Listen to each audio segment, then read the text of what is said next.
আমাদের স্কুলটি ছিল মিশনারি একটি অরফানেজের অংশ।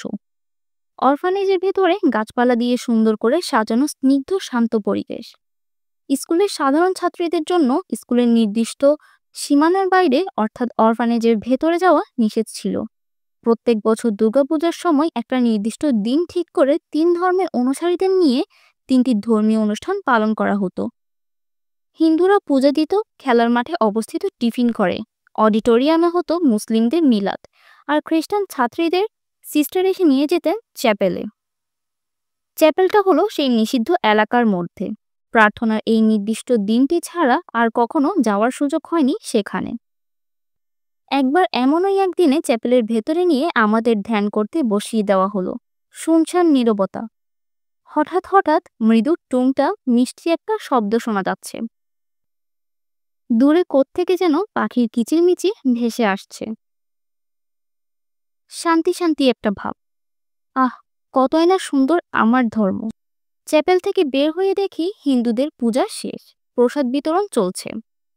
ওরাও আমাদের মতো মূর্তি পূজা করে। আমরা যিশুর, কুমারী মারিয়ার আর বিভিন্ন সাধু ব্যক্তিদের কাছে প্রার্থনা করি, আর ওরা করে দেবদেবীদের কাছে। দেখলাম মেয়েগুলো খুব সুন্দর করে সেজেগুজে এসেছে। হিন্দু বান্ধবীদের কাছ থেকে প্রসাদ খেলাম। কি মজা! অডিটোরিয়ামের দিকে গিয়ে দেখি পেট মোটা দাড়িওয়ালা হুজুর বের হচ্ছেন, সাথে শুটকো অ্যাসিস্ট্যান্ট হুজুর। এদের দেখলেই ঘেন্না লাগে আমার। কি যে এসব মিলাদ টিলাদ হয় এদের! মুসলিম সহপাঠীরা দেখলাম বের হয়ে কেউ কেউ মাথা থেকে ওড়না ফেলে দিচ্ছে। কেউ কেউ শুনলাম নিজেরাই হুজুরের নামে বলতে লাগলো কেমন করে তিনি মেয়েদের দিকে তাকান, কেমন করে কথা বলেন। শুনে এসব হুজুর টাইপ মুসলিমদের প্রতি ধারণা আরও খারাপ হয়ে গেল আমার। ঘৃণা আরও বেড়ে গেল। খ্রিস্টানদের বড়দিন বা ক্রিস্টমাস ডে ছাড়াও আরেকটি ধর্মীয় উৎসব হলো ইস্টার সানডে বা যিশুর পুনরুত্থান দিবস। প্রচলিত খ্রিস্ট ধর্মের ধারণা অনুসারে যিশু খ্রিস্টের মৃত্যুর পর তিনি পৃথিবীতে ফিরে এসে আবার চলে যাওয়ার দিনটি ইস্টার সানডে হিসেবে পালন করা হয়। ক্যাথলিকদের জন্য ক্রিস্টমাসের চাইতেও বড় ধর্মীয় উৎসব এটি। ইস্টার সানডের আগে 6 সপ্তাহ শুক্রবারের দিনগুলোতে কোনো ধরনের মাংস খাওয়া নিষেধ। এই দিনের আগের 40 দিনকে ল্যান্ট বলা হয়।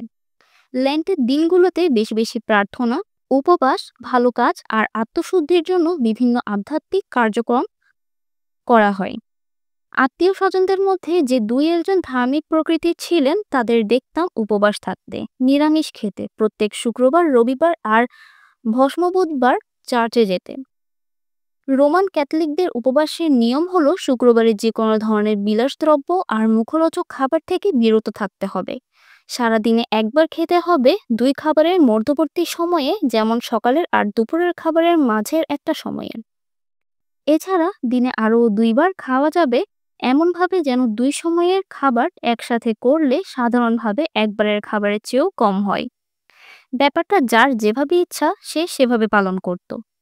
শুক্রবার দেরি করে ঘুম থেকে উঠে দুপুর 12টা পর্যন্ত না খেয়ে থেকে মা সহ আমরা 2 বোনও উপবাস থাকতাম নিয়মিত। বাবাকে কখনো দেখিনি আমাদের সাথে যোগ দিতে। সে সময়ে বাসায় বাসায় নিরামিষ রান্না হতো শুধু শুক্রবারে। এছাড়া চার্চের আর কোনো কিছুতে অংশগ্রহণ করতে দেখতাম না মাকে। অর্থাৎ আমার পরিবারে ধর্মকর্ম যা করার আমরা 2 বোনই করতাম। ভস্ম বুধবার আর গুড ফ্রাইডেতে আমরা খালা অথবা মামিদের সাথে গির্জায় চলে যেতাম। একবার ইস্টার সানডের আগে স্কুল বন্ধ ছিল, খুললেই পরীক্ষা শুরু।